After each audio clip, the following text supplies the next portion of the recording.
하나님께서 우리에게 주신 말씀 고린도 후서 8장 16절에서 24절까지의 말씀입니다. 고린도 후서 8장 16절에서 24절까지의 말씀 한 절씩 교독하고 마지막 절은 함께 읽도록 하겠습니다.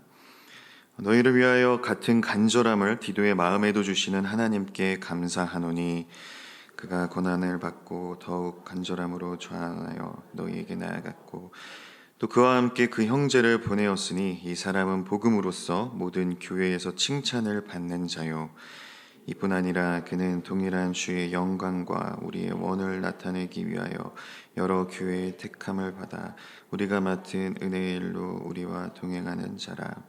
이것을 조심함은 우리가 맡은 이 거액의 연보에 대하여 아무도 우리를 비방하지 못하게 하려 함이니 이는 우리가 주 앞에서뿐 아니라 사람 앞에서도 선한 일에 조심하려 함이라. 또 그들과 함께 우리의 한 형제를 보내었노니 우리는 그가 여러 가지 일에 간절한 것을 여러 번 확인하였거니와 이제 그가 너희를 크게 믿음으로 더욱 간절하니라. 디도로 말하면 나의 동료요 너희를 위한 나의 동역자요 우리 형제들로 말하면 여러 교회의 사자들이요 그리스도의 영광이니라. 함께 읽겠습니다. 그러므로 너희는 여러 교회 앞에서 너희의 사랑과 너희에 대한 우리 자랑의 증거를 그들에게 보이라. 아멘. 네, 주님의 은혜와 평강이 여러분과 함께하기를 바랍니다. 사도 바울은 어제 본문에서 예루살렘 교회를 위한 이 연보의 의미와 그리고 또 목적에 대해 설명을 한 후 그 시작한 구제 연보를 완수하라고 권면을 했습니다. 이어서 오늘 본문 말씀에서는 그에 대한 보다 구체적인 실행에 들어갔음을 밝히고 있습니다. 사도 바울은 디도를 대표로 한 그 연보위원이 파견되었음을 알려주고 이들에게 적극적으로 협조해 줄 것을 요청한 것이죠. 오늘 본문 16절과 17절 말씀입니다. 너희를 위하여 같은 간절함을 디도의 마음에도 주시는 하나님께 감사하노니 그가 권함을 받고 더욱 간절함으로 자원하여 너희에게 나아갔고. 사도 바울은 고린도 교회에서 시작되었다가 중단된 연보를 마무리 짓기 위해서 3명의 사람을 감독관으로 보내려고 합니다. 그중 첫 번째 사람은 사도 바울의 동역자였던 디도였습니다. 고린도 교회에서 1년 전에 연보를 모금하는 그 사역을 실질적으로 담당했던 사람이 바로 이 디도였습니다. 따라서 사도 바울은 자연스럽게 디도에게 이 고린도 교회의 연보 사역을 마무리하도록 요청을 했을 것입니다. 그렇게 파송을 받게 된 디도는 사도 바울의 권함을 받고 더욱 간절함으로 자원하여 고린도 교회 성도들을 향하여 나아갔습니다.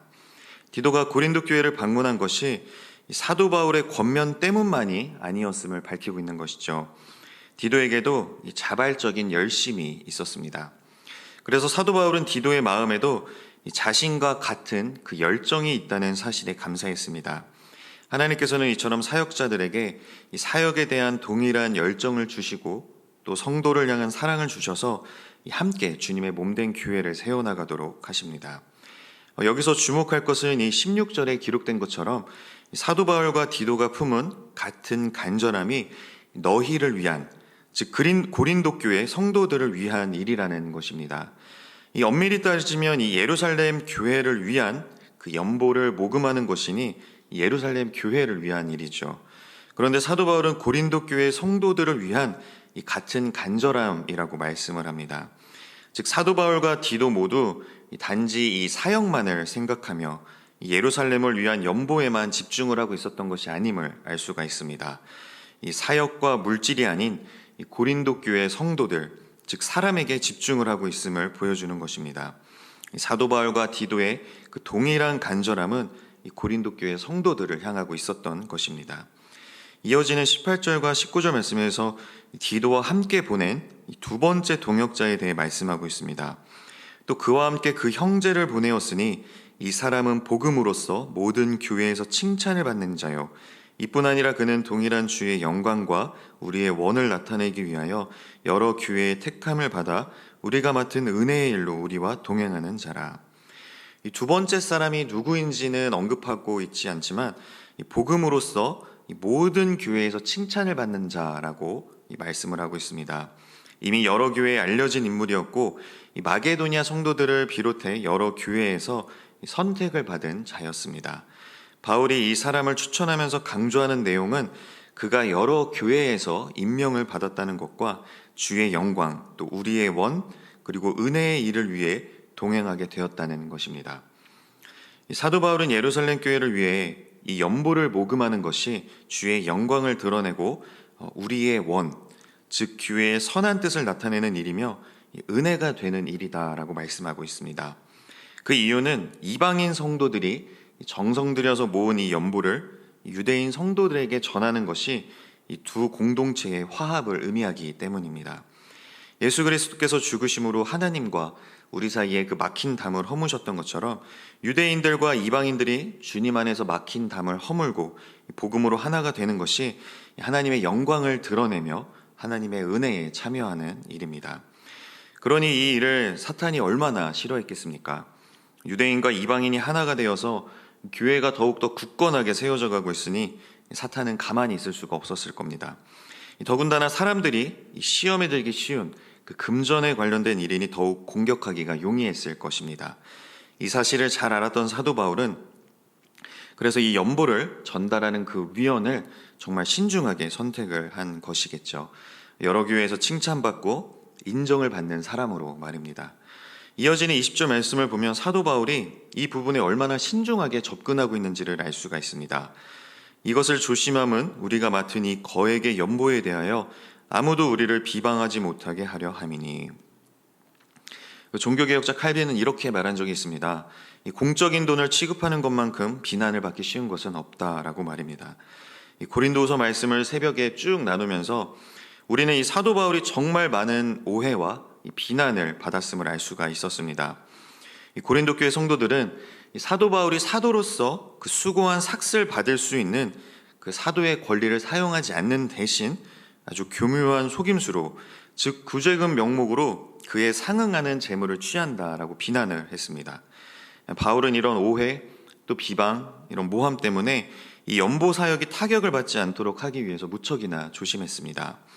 20절에 기록한 아무도 우리를 비방하지 못하게 하려 함이라 라는 그 말씀에는 실제로 아무 문제가 없다 할지라도 돈이 관련된 연보 문제에 있어서만큼은 그 어떠한 그 비난의 빌미조차 제공하지 않겠다는 그런 사도 바울의 단호한 입장이 잘 드러납니다.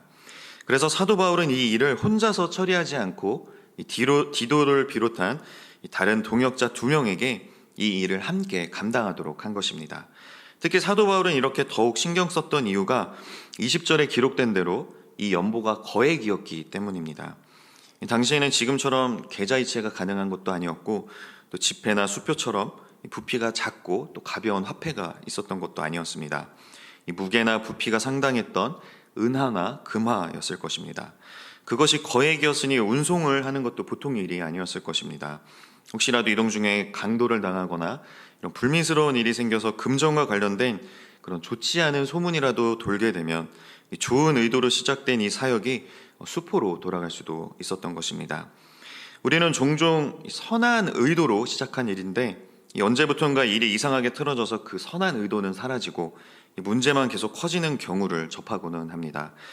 그래서 우리는 선한 의도로 하는 일에도 이 오해가 생기지 않도록 조심할 필요가 있습니다. 오늘 본문 21절 말씀입니다. 이는 우리가 주 앞에서뿐 아니라 사람 앞에서도 선한 일에 조심하려 함이라.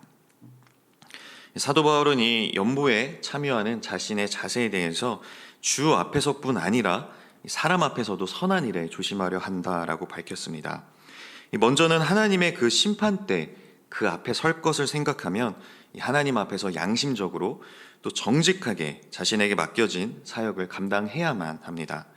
아울러 사람 앞에서도 그 사역의 진정성을 지킬 수 있도록 제도적으로 그것을 뒷받침해야만 합니다. 자칫 문제가 발생할 경우 하나님의 영광을 가리고 교회에 대한 비판을 초래할 수 있기 때문입니다. 하나님의 일을 감당할 때 이 명분과 목적이 선해도 이 방법과 절차를 소홀히 해서는 안 됩니다. 이 재물에 관한 일은 더욱더 신중해야만 하는 것이죠. 이 많은 교회와 그리스도인들이 하나님의 일이라면, 하나님의 영광을 위해서라면 다 괜찮다는 식으로 다른 사람들에게 피해를 주는 경우가 있습니다. 주의 일이라는 그 거룩한 명분 아래 다른 사람들이 어떻게 생각하든 상관하지 않는 것이죠. 이 서울에 있는 모 교회 목사님께서 이 신대원 수업 시간에 해주신 그 말씀을 들으면서 무척 씁쓸했던 적이 있었습니다. 그 목사님께서 부교역자들과 함께 어느 식당에 식사를 하러 가신 겁니다. 식당에 들어서니 중앙에 큰 테이블이 있었는데 거기에 이제 여성분들이 한 10여 명 정도 앉아서 식사를 하고 있었다고 합니다. 이 목사님이 딱 보기에도 그 교회 권사님들 모임 같아 보였다고 합니다. 아니나 다를까 어느 권사님 또 어느 집사님 하면서 서로를 부르셨다고 합니다. 그런데 이분들이 얼마나 떠들면서 식사를 하시는지 도저히 옆에서 식사를 할 수가 없을 지경이었다고 합니다. 다른 손님들도 눈살을 찌푸리며 쳐다보고 있는데 전혀 신경 쓰지 않고 자기들끼리 이렇게 왁자지껄 떠드는 그 모습을 보면서 이 목사로서 또 같은 그리스도인으로서 그렇게 창피할 수가 없었다고 하셨습니다. 그 전 풀러 신학교 총장이었던 리차드 마우 교수님이 쓰신 무례한 기독교라는 책이 있습니다. 무척 인상 깊게 읽은 책인데요. 이 책을 보면 우리 그리스도인들이 심각한 독선적 배타주의에 빠져 있으며 이 공손함과 같은 이런 시민적 교양이 얼마나 부족한지를 잘 설명해주고 있습니다. 이처럼 우리가 하나님 앞에서만 조심스러워하고 사람들 앞에서는 무례한 모습만 보인다면 그리스도인들을 향한 부정적인 시선뿐만이 아니라 교회를 향한 비판을 초래할 수가 있습니다. 그리고 결국에는 하나님의 영광을 가리게 되는 것이죠. 버릇없는 아이를 볼 때 그 아이를 그렇게 교육한 부모 욕을 하는 것을 보면 우리의 이런 덕이 안 되는 그런 태도가 하나님께 얼마나 누가 되는지를 알 수가 있습니다. 그러므로 우리는 매사에 주 앞에서뿐만이 아니라 사람 앞에서도 선한 일에 조심해야만 합니다. 그렇다고 해서 이 사도 바울이 사람들의 눈치만 보면서 다른 사람들의 인정과 칭찬을 받기 위해 사역을 했던 것은 또 아니었습니다. 사도 바울이 주님뿐만이 아니라 사람들 앞에서까지 좋은 평가를 받기 위해서 마음을 쓴 것은 결코 자기 자신을 위해서가 아니었습니다. 오직 그리스도와 그의 몸된 교회를 위해서였습니다. 사도 바울은 재정적인 면에서도 정직하고 또 깨끗하게 유지함으로써 그리스도의 복음에 아무런 장애가 없도록 주의를 기울였습니다. 우리에게도 이런 자세가 필요합니다. 주 앞에서 하는 것처럼 다른 사람들을 신경 쓰며 덕을 세우는 것은 결코 나의 유익과 나의 영광을 위한 일이 아닙니다. 오직 그리스도와 주님의 몸된 교회를 위함입니다. 저와 여러분 모두가 다른 사람들에게 죽게 하듯이 그렇게 해서 덕을 세우고 또 선을 이루어 가기를 바랍니다. 이어서 사도 바울은 세 번째 동역자에 대해 말씀합니다. 오늘 본문 22절 말씀입니다. 또 그들과 함께 우리의 한 형제를 보내었노니 우리는 그가 여러 가지 일에 간절한 것을 여러 번 확인하였거니와 이제 그가 너희를 크게 믿음으로 더욱 간절하니라. 세 번째 동역자 역시 누구인지 정확하게 이름을 알 수는 없지만 여러 가지 일에 간절한 것을 여러 번 확인을 했다라고 말씀하고 있죠. 즉 이 중요한 사역을 맡김에 있어서 여러 가지 일로 검증을 했다고 밝히는 것입니다. 바울이 그저 자기 마음에 맞는 그런 사람을 아무나 세운 것이 아니라 신중한 태도로 세웠음을 의미하고 있습니다. 믿을 만한 사람이라는 것이죠. 더 나아가서 이 세 번째 동역자가 고린도 교회 성도들을 크게 믿음으로 더욱 간절하다라고 말씀을 한 것으로 보아서 이 사람이 고린도 교회 교인들과 깊은 신뢰감을 바탕으로 한 그런 유대감이 있는 인물임을 알 수가 있습니다. 이렇게 세 번째 동역자도 소개를 한 이 사도 바울은 이번에 이 연보 문제로 파송하는 이 세 사람이 얼마나 믿음직한 사람들인지 다시 한번 언급하고 있습니다. 23절 말씀입니다. 디도로 말하면 나의 동료요 너희를 위한 나의 동역자요 우리 형제들로 말하면 여러 교회의 사자들이요 그리스도의 영광이니라. 먼저 디도를 나의 동료, 나의 동역자라고 말씀하고 있죠. 이 동료로 번역한 헬라어 코이노노스는 반려자 또 친구라는 의미가 있습니다. 이 바울과 디도가 인간적인 측면에서 얼마나 가까운 사이인지를 잘 보여주고 있는 단어입니다. 그리고 두 사람의 관계가 그저 인간적인 측면에서만 머무는 것이 아님을 이 동역자라는 단어를 통해 드러냅니다. 사도 바울이 자신 있게 자신의 동역자다라고 말할 정도니까 이 디도가 예수 그리스도의 복음을 전하는 데 있어서 큰 기여를 했던 인물임을 알 수가 있습니다. 따라서 인간적인 측면과 더불어서 이 영적인 측면에서 아주 두 사람이 밀접한 관계가 있음을 알 수가 있습니다. 디도를 제외한 나머지 두 사람은 우리 형제들이다라고 말씀하고 있습니다. 이 헬라어 언어의 의미를 보면 이 형제들로 번역된 이 단어에 이 자궁 또 아기 집을 의미하는 단어가 합성되어 있습니다. 즉 원어의 느낌을 살리면 이 같은 자궁에서 나온 존재다라는 것입니다. 이 바울과 디도를 포함한 동역자들이 모두 이 복음과 또 이 성령이라는 같은 아기 집에서 태어난 이런 영적인 형제인 관계임을 잘 드러내고 있죠. 이들은 그리스도 안에서 시험을 통해 이 온전히 신뢰할 수 있게 된 믿음의 형제들이었습니다. 사도 바울은 이들을 교회의 사자들이요 또 교회의 그리스도의 영광이다라고 말씀합니다. 사도 바울의 소개에서 이들을 향한 아주 고마운 마음과 또 자랑스러워하는 마음이 잘 드러나죠. 이들을 세워주고 또 칭찬하는 모습을 통해서 사도 바울이 이들을 얼마나 아끼는지를 잘 알 수가 있습니다. 이렇게 귀한 마음으로 서로를 신뢰하고 세워주는 모습을 보면서 참 마음이 따뜻해졌습니다. 치열한 영적 전쟁이 펼쳐지는 그 신앙의 여정에서 이렇게 든든하게 등 뒤를 맡길 수 있는 동역자가 있다라는 것은 정말 큰 축복이죠. 저는 우리 그한의 진리교회 성도님들 모두가 서로에게 이런 귀한 동역자가 되시기를 축복합니다. 한 분 한 분이 서로를 신뢰하며 세워주는 그런 귀한 공동체가 되기를 소망합니다. 그리고 사도 바울이 24절에서 말씀하고 있는 것처럼 사랑과 또 자랑의 증거를 보이는 그런 교회가 되면 좋겠습니다. 24절 말씀입니다. 그러므로 너희는 여러 교회 앞에서 너희의 사랑과 너희에 대한 우리 자랑의 증거를 그들에게 보이라. 사도 바울은 디도와 형제들에 대한 추천을 마무리하면서 고린도 교회 성도들에게 그들을 영접하고 그들에게 순종할 것을 권면합니다.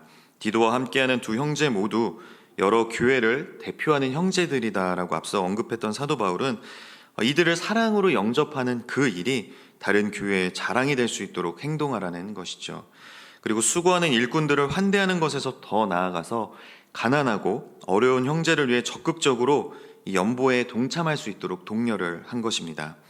이러한 귀한 사역에 동참하는 것은 무엇보다 사랑이 있어야만 가능한 일이죠. 또한 연약한 이를 돕고 섬기는 것이 이 그리스도인이 보여야 할 그 아름다운 증거가 되기 때문입니다. 사랑하는 성도 여러분, 우리가 오늘 이 말씀을 통해 나눈 것처럼 우리 교회도 서로를 신뢰하고 세워주는 그런 아름다운 공동체가 되기를 소망합니다.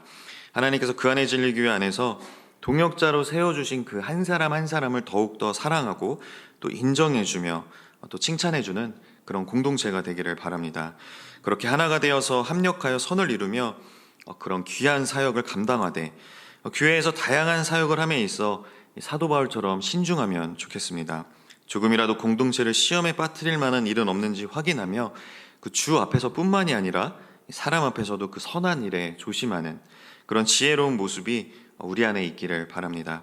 그래야 해서 우리 그 안의 진리교회가 여러 교회 앞에서 덕이 되는 그런 교회가 되며 사랑과 또 자랑의 증거를 보이는 그런 아름다운 교회가 되기를 간절히 소망합니다. 아멘. 시간 우리 함께 말씀을 붙들고 기도하며 나아가도록 하겠습니다.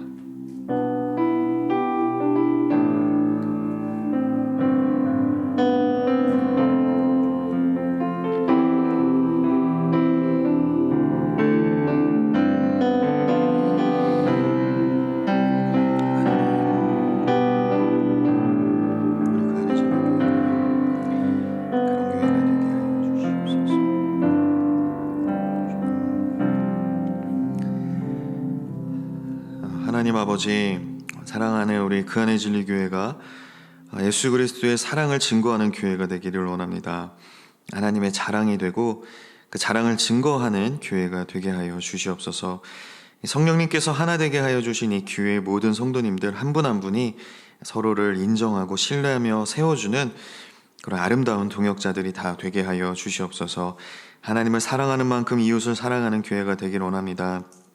주님 앞에서 뿐만이 아니라 사람 앞에서도 늘 조심하며 덕을 세우는 저희 모두가 다 되게 하여 주시옵소서.